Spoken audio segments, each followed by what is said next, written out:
உலகத்தில் தமிழ் நேயர்களில் ஆண்கள் நிறைய பேர் சீரியல் பார்க்குறாங்க. நிறைய பேர் என்கிட்ட நேரில் சொன்ன விஷயம் என்னன்னா, நான் இதை பார்த்து திருந்தி இருக்கிறேன்னு சொல்லியிருக்கிறாங்க. MCR Pure Cotton Club, formals and casual shirts. Coimbatore corporation லிமிட்ல இருந்து 2 கிலோமீட்டர்ல ஒரு லேண்ட் வெறும் 8 லட்சம் தான். Sri baby blue J Coimbatore. பாரம்பரியமான சுவையான புது அறிமுகம் KTV True Value Bronatile. முத்து இஸ் ட்ரங்கட் குடிகாரன் தான் காட்டினாங்க. இப்போ எப்பயாவது காட்டுறாங்க. அப்போ அடிக்கடி குடிச்சிட்டு வருவான். அப்போ என்கிட்ட நிறைய பேர் சொன்னாங்க, என்னப்பா நீ எப்போ பார்த்தாலும் குடிச்சிட்டு வர, சின்ன பிள்ளைங்கலாம் பார்க்குறாங்கப்பா, என்ன குடிச்சிட்டு வராருன்னு கேட்குறாங்க. நாங்கள் ஜூஸ்ன்னு சொல்கிறோம். அப்போ அந்த ஜூஸ் எங்களுக்கு கொடுன்னு கேட்குறாங்க. உங்களை மாதிரி தான் நானுன்னு சொல்லுவாங்க நிறைய பேர். அவன் டெய்லி குடிச்சிட்டு வீட்டில் ரகலை பண்ணுவான், பேசுவான்றது. அது கேட்கும்போது அந்தளவுக்கு சந்தோஷம் இருக்காது. நான் சொல்லுவேன், எனக்கு முடி சீட்டு வெளில போனதில்லை. காலையில் எந்திரிச்சோன்னே அந்த கையில் கோதி விடுறதோட சரி, சீப்பே இருக்காது. டப்பிங்கில் போய் பார்ப்பேன், அடைச்சா கொஞ்சம் முடியவா சீவிரிக்கலாமோ அப்படின்னு தோணும். பிரதர் நீங்களா முத்துன்னு சொல்லி ஒரு முத்தம் கொடுக்குறாங்க, எவ்வளோ சந்தோஷமா இருக்கு. என்னப்பா இவர் கருப்பா இருக்காரு, இதெல்லாம் ஒரு மூஞ்சியா, இவர் எப்படி ஹீரோவா ஆவாரு? என்னடா நீ என்ன கலர்ல கருப்புல இருக்கு, எல்லாமே நடக்கும். இது நம்ம ஸ்கூல் டேஸ்ல இருந்து இதை நம்ம பார்த்துக்கிட்டு இருக்கிறோம். நிறைய பேர் நீங்க பார்க்க விஜய் சேதுபதி மாதிரி இருக்குன்னு சொல்லுவாங்க. உங்களுக்கு தெரியுதா கொஞ்சம் பிலாசபிக்கலா சின்ன சின்ன ஒரு இவர்கிட்ட பேசுற விஷயங்கள் நான் அவர்கிட்ட இருந்து கத்துக்கிட்டது. அதான் சொன்னேன், நிறைய அண்ணன்கிட்ட போயிட்டு இந்த மாதிரி இப்படி ஒருத்தனை சொல்லிக்கிட்டு இருக்காங்க, உங்க பேர் தான் சொல்லிட்டு இருக்காங்க, ஒருத்தர் வேலை பார்த்துட்டு இருக்கான் அப்படின்ட்டு அவங்க கிட்ட சொன்னதாகவும் அவர் அதுக்கு ரியாக்ட் பண்ணதாகவும் வந்து சொன்னாங்க. ஸோ பொதுவாக கிண்டலாக கூட சொல்லுவாங்கப்பா, மெகா சீரியல் ஆரம்பிச்சா பல வருஷம் போகும்னு. 800வது நாளை தொடப்போகுது சிறகடிக்க ஆசை. இப்பயும் பயங்கர டிஆர்பிலையும் சரி, நடிகர்களும் சரி, சிறகடிச்சு பறந்துக்கிட்டே இருக்கீங்க. ஸோ எப்படி இருக்கு இந்த ஒரு ஆதரவு? 800வது நாளுக்கு ஒரு மிகப்பெரிய வாழ்த்துக்கள். இன்னும் 1800 தொட்டாலும் நாங்களாம் பார்க்க ரெடியாக தான் இருக்கோம்னு சொல்கிறாங்க எல்லாம். சந்தோஷமா இருக்கு பிரதர். எல்லாமே டீம் ஒர்க்கு. டைரக்டர் சார், அவங்க ரைட்டர் சார் எல்லாம் என்ன பேசி எடுக்கிறாங்களோ அதை பொறுத்து தான். அவங்க முதலே ஃபிக்ஸாக இருந்தாங்க, இந்த கதை இப்படி தான் போக போகுது, இப்படி தான் வரப்போகுதுன்னு. நான் இனிஷியலாக சார் என்னை கூப்பிட்டு ஸ்டோரி சொன்னாங்க, ஒரு ஒன்லைன் மாதிரி சொன்னாங்க, இப்படி தான்ப்பா இருக்கும், இதுதான் இந்த கதாபாத்திரம் அப்படின்னு சும்மா கூப்பிட்டு ஹிண்ட் மாதிரி கொடுத்தாங்க. அப்போ சொன்ன ஸ்டோரி இன்னும் வரல, அதுலேயே பாதி தான் வந்திருக்கு, இன்னும் பாதி இருக்குது. ஸோ அப்போது அவங்க சொன்ன ஸ்டோரியிலே இன்னும் மிச்சம் இருக்குது. அதெல்லாம் எப்போ எடுப்பாங்க. இடையில ரைட்டர் சாரை மீட் பண்ணும்போது அவங்க ஒரு சில விஷயங்கள் சொல்லுவாங்க, அதுவுமே இன்னும் வரல. அப்போ இதெல்லாம் இன்னும் இருக்குன்னா அப்போ அதை போய் டச் பண்ணுறதுக்கு இங்கே இன்னும் எவ்வளோ தூரம் ட்ராவல் இருக்குது. இந்த 2 கதாபாத்திரம் முத்துவும் மீனாவும், அந்த 2 கதாபாத்திரமும் அவங்க வாழ்க்கையில் என்ன மாதிரி ட்ராவல் போக போகிறாங்க அப்படிங்கிற விஷயத்துக்கு அவங்க நிறைய பிளான் பண்ணி வச்சுருக்காங்க. மோர் தென் தட் இது வந்து ஒரு ஃபேமிலியாக எல்லா ஃபேமிலிக்கும் போய் ரீச் ஆகிற ஒரு சப்ஜெக்டாக அது ட்ராவல் ஆகிட்டுருக்கு. ஸோ அது வரைக்கும் ரொம்ப சந்தோஷம். அவங்க நீங்கள் சொன்ன இவ்வளோ பெரிய இன்ட்ரோ, ரொம்ப பெரிய நன்றி அதுக்கு எல்லாருக்குமே.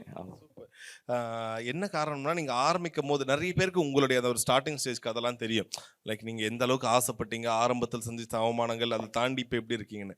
இப்போ மக்களோட ஆதரவு எப்படி இருக்குது? ஓவர் த இயர்ஸ் தாண்டி இப்போ நீங்கள் வெளியில் கீழே டிஃபன் சாப்பிட போனால் அந்த கடையில் எல்லாருமே பார்க்குறாங்க, உங்ககிட்ட பேசுகிறாங்க, பிரதர் நீங்களா முத்துன்னு சொல்லி ஒரு முத்தம் கொடுக்குறாங்க. அந்த அளவுக்கு மக்கள்கிட்ட வந்து ஒரு ஆதரவு பெற்று எவ்வளோ சந்தோஷமாக இருக்குது. நீங்களே சிறகடிச்சு பார்க்குறீங்க. அது அப்படிதான் இருக்கும் அந்த மொமெண்ட். ஆக்சுவலாக எல்லாரும் வந்து பேசுகிறப்போ அதுக்கு தானே ஆசைப்படுறது. எண்ட் ஆஃப் த டே பணம் சம்பாதிக்கிறோம், பேர் சம்பாதிக்கிறோன்றதை தாண்டி நேரில் வந்து ஒருத்தவங்க சொல்கிற அன்பு என்றைக்குமே. நான் ஒரு விஷயத்த டோட்டலாக பிலீவ் பண்ணுறேன், நமக்கு தெரிஞ்சவங்களாக இருப்பாங்க, நம்மளை நல்லா புரிஞ்சவங்களாக இருப்பாங்க. அவங்கக்கிட்ட நம்ம மொபைலில் பேசினாலே நம்மளால் கான்வர்சேஷனை கரெக்டாக டெலிவர் பண்ண முடியாது. நம்ம என்ன யோசனையில் சொல்கிறோம், என்ன ரியாக்ட் பண்ணி சொல்கிறோங்கிற எமோஷனை கரெக்டாக கன்வே பண்ண முடியாது. அப்படி இருக்கிறப்போ நேரில் கிடைக்கிற விஷயம் வந்து நம்ம தெரிஞ்சவங்கக்கிட்டே அப்படி இருக்குன்னா, தெரியாத ஒரு மனிதர்கள்ட்ட இருந்து நேரில் கிடைக்கிற அன்பு அது வேறு மாதிரி இருக்கும்ல. அதுக்கு தான் அப்படி ரியாக்ட் பண்ணேன். எனக்கு கீழே போகும்போது ஒருத்தர் வாய் பேச முடியாதவர் நினைக்கிறேன், ஆனால் அவர் பார்க்கும்போது அவர் அவ்வளோ அழகாக உங்ககிட்ட பேசுகிறாரு, சொல்கிறாரு, உங்களுக்கு ரொம்ப பிடிக்கும்னு. ஸோ இதெல்லாம் பார்க்கும்போது எப்படி இருக்குது? என்னடா அது, யார் முகம் தெரியாத யாரோ ஒருத்தர் இப்படி ஒரு அன்பு பொழிகிறாங்கன்னு. உங்களை மெய் சிலிர்க்க வச்ச மறக்க முடியாத ஒரு அன்பு மழைனா என்ன பிரதர்? எல்லாமே தான் சொல்லணும், நான் பர்டிகுலர் பண்ணி சொல்ல முடியாது. நான் எல்லா மொமெண்ட்டையுமே என்ஜாய் பண்ணுறேன். முன்னே நான் நிறைய வெளியில் போனது கிடையாது. லாஸ்ட்டு ஒரு 1.5 வருஷமாக வெளில போனது கிடையாது. ஃபஸ்ட்டு 1.5 வருஷமாக. அதுக்கப்புறம் நான் நிறையா வெளியில் போக ஆரம்பித்தேன். நான் தனியாக போனேன்னா மாஸ்க் எதுவும் போட மாட்டேன், நான் பாட்டுக்கு போவேன், நான் பாட்டுக்கு வருவேன். ஃபேமிலியோடு போனால் மட்டும்தான் மாஸ்க் போட்டு போவேன். ஏன்னா நம்மளால் அவங்களோட ப்ரைவசி போயிடக்கூடாதுன்றக்காண்டி இது ஆரம்பத்துலேருந்தே நான் ஃபாலோ பண்ணிகிட்டு இருந்தேன். இப்போ நீங்கள் சொன்ன மாதிரி போகிறப்போ அது எவ்வளோ எக்ஸைட்மெண்ட்டாக இருக்குன்னா, அவங்களுக்கு இருக்கிற அதே எக்ஸைட்மெண்ட் எனக்கு இருக்கும், அதை தாண்டி இருக்கும் எனக்கு. ஏன்னா அது ரொம்ப சந்தோஷமான மொமெண்ட்டாக இருக்கும். நம்ம எதிர்பார்த்தது கிடைச்சதுன்றதை தாண்டி எதிர்பார்த்ததை விட அதிகமாக கிடைச்சிக்கிட்டு இருக்கு அப்படிங்கிற சந்தோஷம் அதிகமாக இருக்கும். அதுக்காக என்ன பண்ணணுமோ அதை பண்ணணும் அப்படிங்கிற மட்டும் தான் மைண்டில் இருக்கும். இது விட்டுறக்கூடாது அப்படின்னு இருக்கும். ஃபென்டாஸ்டிக். ஸோ இப்போ நீங்கள் ஒரு பெரிய பயணத்தை தாண்டி வந்திருக்கீங்க. நான் முன்னாடி சொன்ன மாதிரி தான் பல பேருக்கு நீங்கள் ஒரு எடுத்துக்காட்டாக இருக்கிறதுக்கு காரணம் உங்களுடைய திறமை, நம்பிக்கை. ஆரம்பத்தில் ஒரு வார்த்தை சொல்லியிருப்பாங்கல்ல, நான் இன்னும் இதை ஓப்பனாக சொல்லுவேன், உங்கள் ஃபேன்ஸ்ன்றதால ஓப்பனாக சொல்லலாம். என்னப்பா இவர் கருப்பாக இருக்கார், இதெல்லாம் ஒரு மூஞ்சியா? இதெல்லாம் நீங்களே சொன்ன ஒரு வார்த்தைகள் தான். இதெல்லாம் ஒரு மூஞ்சியா, இவர் எப்படி ஹீரோ ஆவார்? இப்படி சொன்னவங்க வந்து இப்பப்பா செம்மையாக இருக்கான்ல பையன், சூப்பராக நடிக்கிறான்ல, இவ்வளோ பேர் இது பண்ணுறாங்கன்னு சொல்லிட்டு உங்கள் மேலே அந்த ஒரு அன்பு பொழிஞ்சிட்டே இருக்காங்க. உங்களுக்கு உங்கள் மேலே இருக்க கான்ஃபிடென்ஸை மக்கள் எவ்வளோ உயர்த்தி இருக்காங்க? நீங்கள் கேள்வி எங்கேயோ ஆரம்பிச்சு கொஸ்டின் எங்கேயோ முடிஞ்சுது. நான் அதுக்கான ட்ராவல் சொல்லிடுறேன். நான் யூடியூப்பில் ஃபஸ்ட்டு இந்த கமெண்ட்டை பார்த்தப்போ குரு அண்ணா, நாகோட்டில் வேலை பார்த்துட்டு இருந்த குரு அண்ணா இருக்கார். ஸோ அவங்க தான் வந்து ஃபஸ்ட்டு சொன்னாங்க, இதெல்லாம் படிக்கவே படிக்காது, கமெண்ட்டை படிக்கவே படிக்காத அப்படின்னு எனக்கு அன்னைக்கு சொன்னது அவர் தான். அதை நான் இப்போ ரொம்ப ரீசெண்டாக ஃபாலோ பண்ணிகிட்டு இருக்கிறேன். ரீசெண்ட் டேஸில் வந்து ரொம்ப இதாக போயிட்டுனா நான் எதுவும் கண்டுக்கிறதே இல்லை, நான் போகிறதே இல்லை எதுலையும். ஸோ நம்ம பாட்டுக்கு நம்ம உண்டு, நம்ம வேலை உண்டு, அதுக்கான பலன் இருக்கும். நம்ம செய்கிற வேலை கரெக்டாக செஞ்சு அதுக்கான பலன் இருக்குன்றதை நம்பி ஃபாலோ பண்ணுறேன். ஸோ ஆரம்பத்தில் அது இருந்தது, நீங்கள் சொன்ன மாதிரி நான் சொன்னது தான் அது. நான் என்ன கமெண்ட் படித்தேன்றது சொன்னது தான். இப்போது எந்த அளவுக்கு கான்ஃபிடென்ட் இருக்குன்னா, நான் ஒரு சீரியலில் ஒரு முக்கிய கதாபாத்திரத்தில் நடிச்சுக்கிட்டு இருக்கிறேன். அந்த கதாபாத்திரத்துக்கு தாண்டி அந்த ஜோனில் நடிக்கிற எல்லா நடிகர்களுமே அவங்களுக்குன்னு ஒரு ஃபிட்னஸ் வச்சுருப்பாங்க. நான் எப்படி இருக்கேன் ஓப்பனாக சொல்லலாம். இப்போ நீங்களே கேட்டீங்க ஆரம்பிக்கும் போது, ப்ரோ ஏதாவது ஹேர் சீவிக்கிறீங்களா? நான் எப்படி போனாலும் கரெக்டாக இருக்குன்னா அவங்க ரசிக்கிறது எம் அழகு இதெல்லாம் தாண்டி அவங்க மனசில் அவங்களுக்குன்னு ஒரு அழகுன்ற ஒரு இது லெவல் ஃபிக்ஸ் பண்ணியிருக்காங்கல்ல, அது அந்த தான் எனக்கு கான்ஃபிடென்ஸ் அதிகப்படுத்துச்சு. மொதல் இப்போ நான் குண்டாக இருக்கிறது வந்து ஃபிசிக்கலாக கொஞ்சம் உடம்பு சரியில்லை, ஸோ அதனால் இருக்கிறேன். நம்மளால் நான் ஆல்ரெடி இடையில போன வருஷம் ஆகஸ்ட் கரெக்டாக நல்ல லீனாக ஸ்ட்ரக்சராக இருந்தேன். அதை அப்படியே மெயின்டைன் பண்ணி தான் போயிருந்திருக்கேன். கொஞ்சம் விட்டுட்டேன், கொஞ்சம் உடம்பு சரியில்லை, ஸோ அதனால் அப்படியே விட்டுட்டேன் நான். சரி நம்ம கரெக்டான டைம் அமைஞ்சால் தான் எல்லாத்தையுமே நம்ம இல்லாட்டி நம்ம செய்யணும்னு நினைப்போம், நான் செய்ய மாட்டோம். நீங்கள் கேட்ட அந்த கான்ஃபிடென்ஸ் லெவலுக்கு இதுதான் பதில். நான் என்றைக்கும் முடி சீவிட்டு வெளில போனதில்லை. காலையில் எந்திரிச்சோடனே அந்த கையில் கோதி விடுறதோட சரி. சும்மா பண்ணுங்க, உங்கள் ஸ்டைலில் எப்படி நீங்கள் யூஸ்வலாக தலை வாருவீங்க? கையிலேயே காலைல குளிச்சு முடிச்சுட்டு வந்தனே கதை, அந்த மாதிரி தான். அவ்வளோதான். சீப்பே இருக்காது. சீப்பு வந்து நம்ம முதல் நாள் வந்து ஏதாவது பைக்கில் எங்கேயாவது போயிருக்கோம் அப்படின்னா சிக்காக இருக்கும், அதுக்கு மட்டும்தான் சீப்பு யூஸ் பண்ணுவேன். அந்த குளிச்சு முடிச்சோன்னே சிக்கு ரொம்ப இருக்கும், அது நம்ம கை கோதும் போதே தெரிஞ்சிடும், அதுக்கு மட்டும்தான் சீப்பு யூஸ் பண்ணுவேன். அதிகமாக சீப்பு யூஸ் பண்ணாலும் அதிகமாக கை யூஸ் பண்ணாலும் முடி கொட்டுன்னு சொன்னாங்க. எனக்கு ஆல்ரெடி ஜாண்டிஸ்லேருந்து ரெக்கவர் ஆனப்போ முடி இவ்வளோ இருக்கிறதே பெரிய விஷயம். ஸோ அதனால் நான் ரெண்டையுமே தொட்டுக்க மாட்டேன். காலையில் சீவிரமா அதோட சரி. நான் சம்டைம்ஸ் கண்ணாடி கூட பார்க்க மாட்டேன், டப்பிங்கில் போய் பார்ப்பேன், அடைச்சா கொஞ்சம் முடியவா சீவிரிக்கலாமோ அப்படின்னு தோணும். அந்நேரம் எனக்கு அது எதுவுமே ஸ்ட்ரைக் ஆகாது. மோரோவர் நான் வந்து அந்த சீன் மோடு, அது என்ன அங்கே என்ன பேசுகிறான் அந்த மோடுக்குள்ளேயே இருக்கிறதுனால எனக்கு இது கான்சென்ட்ரேஷனே வரல, அது தோணவே இல்லை. சீரியல் ஆரம்பித்து டெலிகாஸ்ட் ஆகி ஒரு 4 மாதம் கழிச்சு என்றைக்கு ஒரு நாள் ப்ராப்பராக சீவிட்டு போய் நின்னேன். இன்னொன்று டேரக்டர் சார் பார்த்தாரு, இப்போ எதுக்கு நீ இப்படி சீவி இருக்கிற அப்படின்னாரு. இல்லை சார் சும்மா சிவி பார்க்கலான்னு தோணுச்சு, சும்மா இருந்தேன், காலிலேருந்து ஒரு சீன் இல்லை, சிவி பார்த்தேன் சார், நல்லா இருந்துச்சு, அப்படியே அதை வச்சுட்டேன்.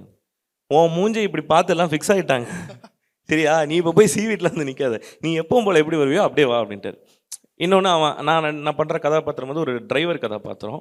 அவங்க வந்து உழைப்பை மட்டுமே நம்பி ஓடுற ஒரு கூட்டம்.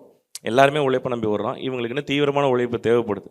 ஸோ அந்த கதாபாத்திரத்துக்கு அப்படியே போகிறதுனால நான் இதை மைண்ட் பண்ணிக்கிறதே இல்லை. சட்டை, ஹேர் ஸ்டைலு எதுவுமே கிடையாது. Okay right sir. இன்ஃபேக்ட் இன்னொரு விஷயம், இப்போ இருக்க காலகட்டத்தில் சீரியல் எப்படின்னா ரொம்ப ஏழ்மையான வீடுன்னு 3 BHK வீட்டில் இருப்பாங்க, ரொம்ப குடும்ப கஷ்டப்படுதுன்னு கழுத்தில் ஒரு 10 சவரன் நகை போட்டிருப்பாங்க. ஆனால் இப்போ உங்கள் சீரியலில் பார்க்கும்போது நிறைய விஷயங்கள் கொஞ்சம் மாறி இருக்கும், நிறைய ரியாலிட்டியே காமிச்சிருப்பீங்க.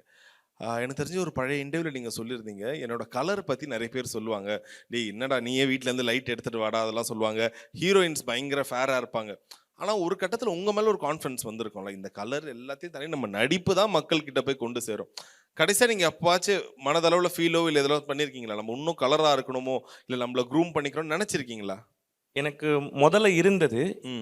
நான் வந்து இங்கே ஷார்ட் ஃபிலிம்ஸ் பண்ணிக்கிட்டு இருக்கும்போதே வந்து என்னோட கேமராமேன் கூலி சௌந்தரராஜன் பேர். சௌந்தரராஜன் அவங்க அப்பா கூலி வேலை பார்க்குறதுனால கூலின்னு வச்சுக்கிட்டான். ஸோ கூலி சௌந்தரராஜன் பேர். அவன் என்னை விட டார்க்காக இருப்பான் ஆக்சுவலாக. நான் கூட நடிக்கிற பொண்ணுங்களாம் வெளில இருக்கும்போது தான் சொல்லுவேன், மச்சான் என்னடா அது அப்படின்னு நான். ஏன்னா வெளியில் தான் நம்ம மோஸ்ட்லி ஷார்ட் ஃபிலிம்ஸ் எடுக்கிறோம். ரோட்டில் போனால் அடிக்கிற நம்ம சென்னையில் அடிக்கிற வெயிலுக்கு செம்ம ப்ளீச் ஆகும், பேக்ரவுண்டே தெரியாது. இங்கே பாரு, அது என்னோட வேலை, உன்னை எப்படி காட்டணுங்கிறது நீ இந்த கேரக்டருக்கு என்கிட்ட சொல்லிட்டல, அது என்னோட வேலை, நான் பார்த்துக்கிறேன், நீ போய் நில்லு. நீ இதை யோசிச்சுனா நீ நடிக்க மாட்டடா மச்சான், நீ போய் நில்லு அப்படின்னு ஒரு பெரிய கான்ஃபிடென்ட்டாக ஃபர்ஸ்ட் டைம் ஒரு கேமராமேனாக எனக்கு அவன் சொன்னது. அவன் தான் எனக்கு ஆரம்பத்துலேருந்து பண்ணான். பட் அது ரொம்ப நாள் கழிச்சு தான் அவன் என்கிட்ட ரிவீல் பண்ணுறான். நீ அதை மைண்ட் பண்ணாத, மைண்ட் பண்ணால் உனக்கு அது அங்கே தெரியும் ஃப்ரேமுக்குள்ளே. மைண்ட் பண்ணாமல் விட்டுருன்னு அந்த பெரிய கான்ஃபிடென்ஸ் கொடுத்தது அவன் தான். அவனால தான் அடுத்து யார் என்ன கலாய்ச்சாலும் கலாய்ச்சிட்டு போட்டு விடுங்க அப்படின்றவன். அவன் இன்னொன்று எனக்கு அன்றைக்கி ஒன்று சொன்னான். ஒன்று அப்படி யாராவது ஒன்று சொல்கிறாங்கன்னா மனசளவில் நீ ஒன்று நினச்சிக்கோ, அந்த கேமராமேனால் சரியாக வேலை பார்க்க தெரிலன்னு வச்சுக்கோ அப்படின்ட்டான். என்னடா அப்படின்னு, வச்சுக்கோ உன் மனசில் வச்சுக்கோ, நீ யார்ட்டையும் சொல்லாத, மனசில் வச்சுக்கோ அப்படின்னா. அதுதான் அது 2 தான் இருக்கும் போல. ரைட். எப்போவாச்சும் இப்போ உங்கள் கல்யாணம் ஆகிட்ட பிறகு ஒய்ஃப்லாம் இதுலாம் சொல்லுவாங்களா? இந்த ஸ்கின் கேர் டிப்ஸ் வீட்டில் இது போட்டு விட்றது அதெல்லாம் நடக்குமா? அப்படியா? என்ன சொல்றீங்க? ஏதாச்சும் ஒரு ரெகுலர் ரொட்டீன் என்ன நீங்க ஃபாலோ நான் பண்ணீங்க? எதுவுமே ஃபாலோ பண்ண மாட்டேன். அதுதான் இது போடுங்க அதை போடுங்க அப்படி கேட்குறேன். ஆக்சுவலாக அவள் தான் வந்து ஃபஸ்ட்டு ஒரு டாக்டர் ஒருத்தவங்களை சஜஸ்ட் பண்ணான். இந்த பிக்மெண்டேஷன்ஸ் எனக்கு நிறையா இருக்கும். ஸோ இது இப்படியே இருக்குது, நீ அடுத்தடுத்து பண்ணணும்னு ஆசைப்பட்ற, போய் ஃபஸ்ட்டு ரொட்டீன் பண்ணு, கேர் பண்ணு அப்படின்னு ஆரம்பித்தா. பட் எனக்கு இந்த ஹெல்த் இஷ்யூஸ் வந்தனால அப்படியே ஸ்டாப் பண்ணி வச்சுட்டேன். நம்ம அதுக்காக ஒரு விஷயம் பண்ணுறோன்னா ப்ராப்பராக பண்ணணும். முதல்ல நான் ஏதாவது ஒன்று கிளியர் பண்ணிக்கிறேன், அப்புறமா அடுத்துக்கு எல்லாத்தையும் இழுத்து போத்துட்டு சொன்னால் எதுவுமே கிளியர் ஆகாது. அதனால் நான் எல்லாத்தையும் இப்போதைக்கு ஸ்டாப் பண்ணி வச்சேன். பட் அவள் அடிக்கடி சொல்லுவாள், முகத்தை பாரு, இந்த பிக்மெண்டேஷனை ரிமூவ் பண்ணு, இந்த ஸ்கார்ஸ் இருக்குது, ரிங்கிள்ஸ் இருக்குது. ஏன்னா அவள் ப்ராப்பராக எல்லாத்தையுமே மெயின்டைன் பண்ணுறாள். பொண்ணுங்க எப்பவுமே ப்ராப்பராக இருப்பாங்கல்ல, அவள் ப்ராப்பராக மெயின்டைன் பண்ணுறாள். நான் எதையுமே மெயின்டைன் பண்ணாதாள். ரெண்டுக்குள்ள வித்தியாசம் அதுதான். இப்போ உங்களுக்கு என்ன ஒரு ஆசையாக இருக்குது? இப்போ ஓவர் ஆல்மோஸ்ட் லைக் 800 எபிசோட் வந்தாச்சு. ஸோ நிறைய மற்ற சீரியல்ஸ் வந்து உங்களை கேட்பாங்க, சினிமாவில் உங்களுக்கு ஒரு ஆசை இருந்திருக்கலாம். இப்போ என்ன ஒரு லட்சியம் இல்லை கோல் நோக்கி இருக்கீங்க? ப்ராப்பராக எக்ஸ்பிளைன் பண்ணால் அதுக்கான தனியான ஒரு இடம் இருக்கணும். இங்கே இதை சொல்லலாமா என்னன்னு தெரியல, பட் இருக்குது, ஆசைன்னு இருக்குது. எல்லாருக்கும் இருக்கிற அதே ஆசை தான். நான் இந்த இடத்துக்கு வருவேன் நானே முதல்ல எதிர்பார்க்கல. நான் ஏதோ ஒரு ஓட்டத்தில் உழைச்சிக்கிட்டு இருந்தேன். இந்த இடம் கிடைச்சது எனக்கு பெரிய விஷயமா பார்க்குறேன். அப்போ இதை நான் வந்து மிகச்சரியாக நேர்த்தியான முறையில் அதை நான் பயன்படுத்திக்கணும் என் வாழ்க்கைக்காக, அடுத்த கட்டத்துக்கு போகிறதுக்கு அப்படிங்கிற எண்ணோட்டத்துலேயும் நான் ஓடிக்கிட்டு இருக்கிறேன். நிறைய பேர் நீங்கள் பார்க்க விஜய் சேதுபதி மாதிரி இருக்குன்னு சொல்லுவாங்க. இப்போ நீங்கள் பேசுகிறது தான் ஒரு மாதிரி பேசுறீங்க நிறைய விஷயங்கள். உங்களுக்கு தெரியுதா? கொஞ்சம் பிலாசபிக்கலா சின்ன சின்ன ஒரு கதை சொல்றது. இல்ல, அது வந்து எனக்கு தேவனன் கிட்ட இருந்து வந்தது. ஆக்சுவலா சேது நான் வந்து தேவனனே கலாய்ச்சிருக்காரு நிறைய தடவை. அப்ப இவர்கிட்ட பேசுற விஷயங்கள் நான் அவர்கிட்ட இருந்து கத்துக்கிட்டது. அதான் சொன்னேன், நிறைய பெரிய லேர்னிங் எக்ஸ்பீரியன்ஸ் அவர்கிட்ட இருந்தா இருந்தது.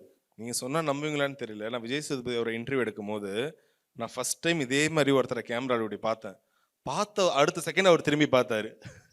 எனக்கு டக்குன்னு அதான் இவர்கிட்ட விஜய் சேதுபதி கேட்குறோம், இவரே எக்ஸாக்டா திரும்பி அவர் நான் பேசும்போது என்ன பாடுறா ஏன்டா பின்னாடி பார்க்குறேன்னு.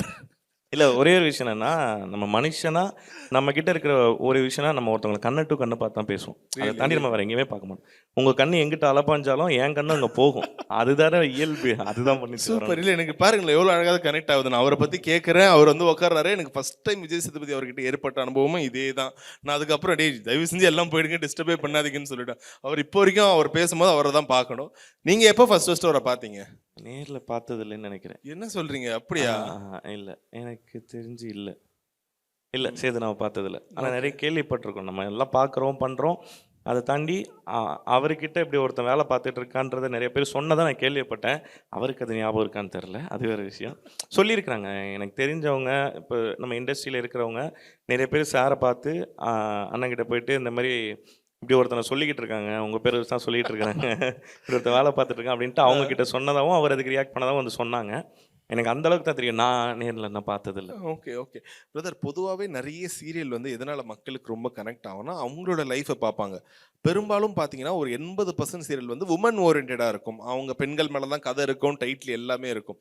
இப்போ இதில் நிறைய ஹவுஸ் ஒய்ஃப் கிட்ட கேட்கும்போது சொல்லுவாங்க, எதனால உங்களுக்கு இந்த சீரியல் பிடிச்சிருக்காடா, அந்த பொண்ணை பார்த்தா என்ன மாதிரியே இருக்குங்க, என் வாழ்க்கையோட கனெக்ட் ஆகுதுங்கன்னு சொல்லுவாங்க.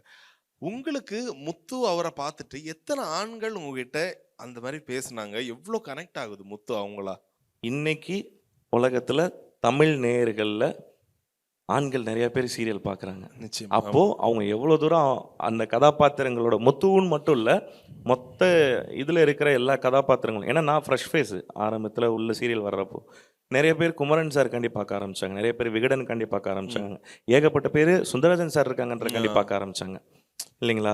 மற்ற இருக்கிற இப்போ மீனா கேரக்டர் பண்ணுறவங்களுக்கும் அவங்களுக்கு ஒரு சில செட் ஆஃப் ஆடியன்ஸ் இருக்காங்க. ஸோ அவங்க ஆல்ரெடி 3 சீரியல் பண்ணவங்க, தெலுங்குல ஆல்ரெடி பெரிய ஹிட்டு சீரியல் கொடுத்தவங்க. ஸோ அவங்களுமே சொல்லியிருக்கிறாங்க நிறைய தடவை ஆரம்பத்தில், எனக்கு பெரிய பிரேக் கிடச்சதில்லை தமிழில் அப்படின்னு. இது அவங்களுக்கு ஒரு பெரிய பிரேக்காக அமைஞ்சது.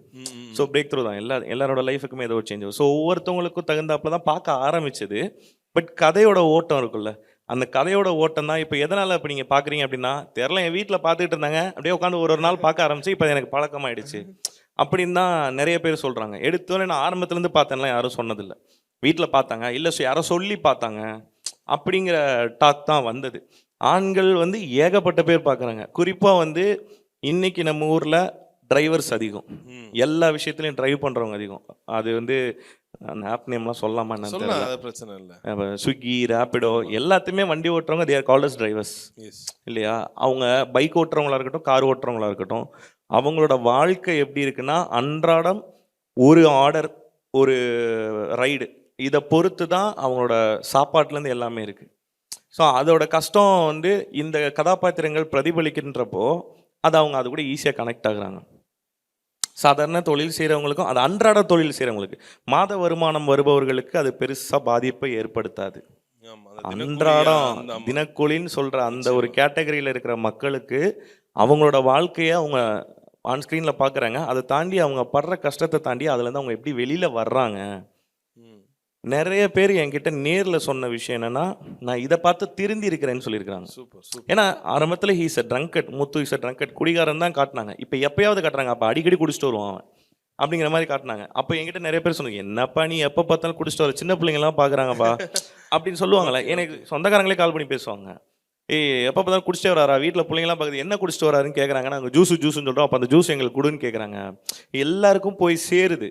அப்போது அந்த சேர்கிற விஷயத்தை எடுத்தோடனே நான் மாற்றிட்டேன் அப்படின்னு காட்ட முடியாது. கொஞ்சம் கொஞ்சமாக அதை ரைஸ் பண்ணி அவன் எந்த அளவுக்கு பாதிக்கப்பட்டிருக்கான்றதை சொல்லி அதுக்கப்புறமா தான் அவனை டவுன் கிராஃப் பண்ணி அவன் வந்து குடிக்கலை, அவன் எதுக்கு நிறுத்துறான் அப்படிங்கிற ஒரு விஷயத்த கொடுக்க முடியும். அவனை மாற்றுறதுக்காக யார் வந்தாங்க? அது நிறைய பேர் கிண்டல் கேலியமாக சொன்னாங்க, இவர் குடிப்பாராம், ஊர் சுற்றுவாராம், இவரை மாற்றுறதுக்காண்டி நாங்கள் உங்களை கல்யாணம் பண்ணி வைக்கணுமா, நாங்கள் வந்து அந்த வேலையை பார்க்கணுமா அப்படின்ட்டு அது பேசுகிற ஆட்களும் இருக்க தான் செய்கிறாங்க. ஆமா ஆமா ஆமா. ஆனால் கண்டிப்பாக ஒரு ஆணோட வாழ்க்கையில் ஒரு பெண் இருந்தால் மட்டும்தான் அவன் மாற்றம் அடைகிறான்.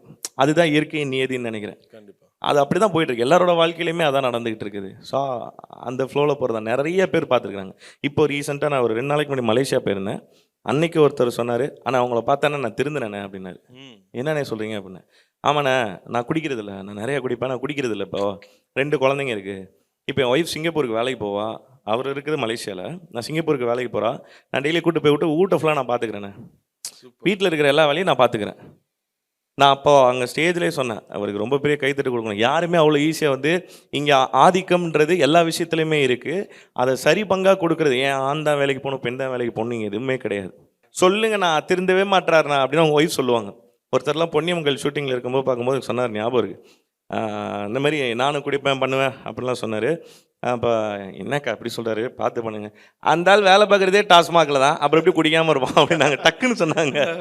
ஸோ அது வந்து அவங்க எப்படி சொல்கிறது, அதை மாற்றணும்னு ட்ரை பண்ணுறவங்களுக்கு ஓகே, மாற்றவே முடியாதுன்னு நினைக்கிறவங்களால நம்ம யார் என்ன சொன்னாலும் மாற போகிறது கிடையாது. அவங்க அதை ஜஸ்ட் அவங்களோட கனெக்ட் பண்ணி பார்த்துக்கிறாங்க. அங்கே தான் அது குடிகாரன்றதை தாண்டி, டிரைவர்ன்றதை தாண்டி அவன் குடும்பத்தை எப்படி பார்த்துக்கிறான்ற ஒரு விஷயம் இருக்குல்ல, குடும்பம் பிரிஞ்சிடக்கூடாதுன்னு பார்த்துக்கிறான். அதுதான் நிறைய பேருக்கு இங்கே கனெக்ட். அதை விட இன்னொரு முக்கிய கனெக்ட் என்னென்னா அம்மா பாசம். ஏகப்பட்ட பேர் ரியல் லைஃப்பில் அம்மா பாசம் கிடைக்காம இருக்காங்க. ஒருத்தர்லாம் அவங்க அம்மா சாகுற வரைக்கும் அவங்க அம்மா பேசலையும். அதே மாதிரி தானா என்னை கூப்பிட்டு சொன்னேன், நான் அது நம்ம தொழில் பார்க்குற ஒருத்தர் தான், நான் பேர் சொல்ல விரும்பலை, நம்ம தொழில் பார்க்குற ஒருத்தர் தான், நீங்கள் பண்ணுற வேலை தான் அவரும் பண்ணிட்டு இருக்காரு. அவர் வீட்டு ஃபங்க்ஷனுக்கு நான் போயிருந்தேன். அப்போ அவங்க அப்பா என்னை கூப்பிட்டு காட்டினார், இந்த உட்காந்துருக்கான் பார்த்தீங்களா, அவன் தான் மனோஜ், அண்ணனோ தம்பியோ அவருக்கு, நான் தான் முத்து, எங்கள் அம்மா இல்லை, எனக்கு சாகுற வரையும் எங்கள் அம்மா என்கிட்ட பேசவே இல்லை தம்பி. அவங்க ஒய்ஃபுக்கு தெரியும் அது. ஸோ அவங்க ஒய்ஃப் என்கிட்ட சொல்கிறாங்க, நீங்கள் இப்போ சீரியலில் பண்ணுற எல்லாத்தையுமே நான் 20-30 வருஷத்துக்கு முன்னாடி எங்கள் வாழ்க்கையில் அனுபவிச்சிருக்கிறேன். ஸோ அதுதான் பெரியவங்கள்லேருந்து எல்லாரையும் கனெக்ட் பண்ண விஷயம். இந்த ஜென்ரேஷன் இல்லை, போன ஜென்ரேஷன்லேருந்தே இந்த கஷ்டங்கள் இருந்துக்கிட்டு தான் இருக்குது, இந்த ஜென்ரேஷனில் இன்னும் இருக்குது. மீனா கதாபாத்திரம் மாதிரியே ஒருத்தவங்க சொந்த வாழ்க்கையில் வாழ்ந்துட்டுருக்காங்க. முத்து கதாபாத்திரம் மாதிரியே ஒரு பையன் சொந்த வாழ்க்கையில் இப்போது புதுசாக கல்யாணம் ஆகி அனுபவிச்சுட்ருக்கான். நான் வந்து அந்த சீரியலில் கல்யாணம் ஆகி கொஞ்சம் ஸ்டேஜ் போயிட்டு இருந்தது இல்லையா, ரூம் கிடைக்காம ஒரு பிரச்சனை போயிட்டு இருந்தது. அந்த டைமில் நிறைய பேர் அது எப்படி ரூமே கிடைக்காம அப்படி இப்படிலாம் பேசினப்போ சொந்த வாழ்க்கையில் அனுபவிச்சதான் எனக்கு ஒருத்தவங்க வீடியோ காலில் பேச சொன்னாங்க. அந்த லேடி வந்து அவ்வளோ அழுதாங்க என்கிட்ட. ஸோ நம்ம எடுத்து காட்டுறது எதுக்குன்னா, இப்படி சொசைட்டியில் இருக்குது சரிங்களா, அதை நீங்கள் திருத்திக்கோங்கன்றதுக்காண்டி தான் எடுத்து காட்டுறதே தவிர, எடுத்து காட்டுறது வந்து இப்படி இருங்கன்னு சொல்கிறதுக்காக இல்லை. இப்படி இருந்தால் என்ன நடக்கும்னு காட்டினா தான் அது எப்படி சொல்றது, ஒரு சோர்ஸ் இருந்தால் தான் அதோட விளைவு இருக்கும். சோர்ஸ் இல்லைன்னா விளைவு இல்லைல்ல. ஸோ நிறைய பேருக்கு நீங்க சொன்ன மாதிரி அந்த ஒரு திருமணத்துக்கு அப்புறம் ஒரு மாற்றம்லாம் நிகழ்ந்திருக்கும். உங்களுக்கு ஒரு பெரிய மாற்றம்னா என்ன கல்யாணத்துக்கு அப்புறம்? என் கோவத்தை விட்டுட்டேன். விட்டுட்டீங்க, கம்மி பண்றதால அவகிட்ட விட்டே மட்டும் விட்டுட்டீங்க. சரிமா சாரிமா இல்லை, சாரி வந்து 2 பேரும் கேட்டுக்குவோம். Okay. அது எப்படின்னா உல்ட்டாவா இருக்கும். பொதுவாக இப்போ நம்ம தப்பு பண்ணால் நம்ம போய் சாரி கேட்போம்ல. எங்கள் 2 பேர் விஷயத்துலையுமே அப்படி கிடையாது. தப்பு பண்ணலனாலும் சாரி கேட்கணுமா? ஆஹா, நான் தப்பு பண்ணால் அவள் சாரி கேட்பா, அவள் தப்பு பண்ணால் நான் சாரி கேட்பேன். ஏன்னா யார் தப்பு பண்ணுறாங்களோ ஆப்போசிட்டில் இருக்கால் தான் திட்டுவோம். பண்ண தப்பை மறந்துட்டு ஹார்ஷாக திட்டினது மட்டும் தான் இப்போ நம்ம மண்டையில் இருக்கும். புரியுதுங்களா? இப்போ நீங்கள் தப்பு பண்ணிட்டீங்கன்னா நான் உங்களை திட்டுறேன், ஆனால் நான் ஹார்ஷாக திட்டேன். ஐயோ திட்டோமே, போய் நான் சாரி கேட்டுருவேன். இப்போ நான் தப்பு பண்ணேன், என் ஒய்ஃப் என்ன திட்டுவா, திட்டிட்டு அவள் வந்து சாரிப்பா சாரிப்பா சாரிப்பா அப்படின்னு. MCR Pure Cotton Club formals and casual shirts. Coimbatore corporation லிமிட்ல இருந்து 2 கிலோமீட்டர்ல ஒரு லேண்ட் வெறும் 8 லட்சம் தான். Sri baby blue J Coimbatore. பாரம்பரியமான சுவையான புது அறிமுகம் KTV True Value Bronatile.